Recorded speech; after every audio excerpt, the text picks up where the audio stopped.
हम ancient time में begin करेंगे। हमें पीछे की ओर जाना पड़ेगा, थोड़ा सा ज्यादा पीछे, 3000 BC बिफोर हम जाएंगे इजिप्ट पे। इजिप्ट एक ऐसा प्लेस था जहाँ पे जो ऑयल्स थे, सेंटेड ऑयल्स थे, परफ्यूम्स थे, वो बहुत ही ज्यादा इंटीग्रेटेड थे रिलीजन एंड लॉयल्टी के साथ। इवन वो सेंटेड ऑयल्स का यूज करते थे अपने रिचुअल्स में, इमेबलिंग में एंड डेली लाइफ में। इमेबलिंग इज दिस द प्रोसेस जहाँ पे वो बॉडी प्रिजर्व करते थे। एंड जो क्वीन क्लियोपेट्रा थी, she was very known for the love of her for luxury perfumes and frankincense, myrrh, cinnamon, इन सब का यूज किया जाता था ऑयल्स और बाम्स बनाने के लिए एट दैट टाइम।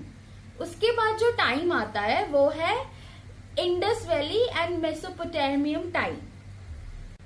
जो मेसोपोटामियन ईरा था, उस टाइम में अगर आप एक वर्ड सर्च भी करोगे गूगल में, तापूती, वो एक केमिस्ट थी। वो मतलब ह्यूमन काइंड में फर्स्ट रिकॉर्डेड केमिस्ट थी और परफ्यूमर थी, जो कि यूज करती थी बहुत सारे इंग्रेडिएंट को एक सेंटेड वाटर्स रेडी करने के लिए।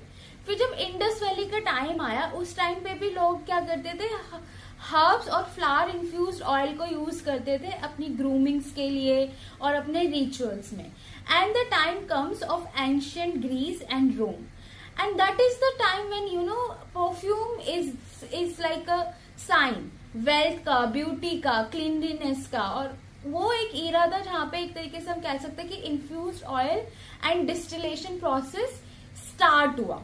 Even they were so mad regarding the perfumes कि वो पब्लिक प्लेसेस पे और फाउंटेन्स में भी सेंटेड इनका यूज करने लगे।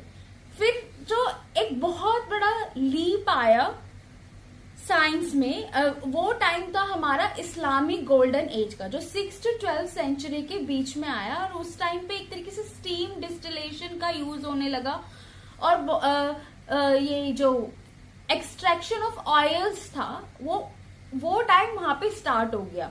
और मस्क, एम्बर, फ्लोर वाटर्स, ये सब जो थे बहुत ही ज्यादा की इंग्रेडिएंट हो चुके थे उस टाइम पे। फिर एक टाइम आया जब अरब ट्रेड्स के थ्रू परफ्यूम्स जो है वो यूरोप में एंटर किया। तो इनिशियली तो जो लोग थे वो परफ्यूम्स का यूज कर रहे थे पुअर हाइजीन की वजह से और बैड स्मेल्स को हटाने के लिए।